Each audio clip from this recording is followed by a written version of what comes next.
樂齡科技博覽啊，咁啊顧名思義咧，好多科技嘅嘢喺度啦。譬如呢好多監測嘅儀器，好多量血啊、心跳啊，可能係另外就話呢個有部機都唔知咩嚟嘅，好緊要喺度跑步，可能 check 到個身體狀況啦，都係。另外呢部機犀利啦，我都試過嘅，日本專利科技啊，咁可以 check 到身體好多問題嘅，擺隻手落去咧，呢部機嗰度咧。咁就一個好詳盡嘅 report 就可以睇到㗎啦，好多人排隊嘅。開館之後咧，好多人排隊嘅。而家因為一早啊，所以唔多人。呢個頂尖頭腦有限公司咧，就係老友記嚟嘅嚇，有我張凳仔喺度。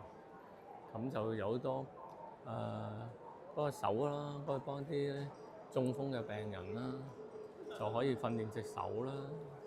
另外就有床啦，有呢個人好舒服喺度瞓緊覺喎，佢唔俾睇自己嘅樣，究竟發生咩事咧？佢梗係做緊隻示範啦。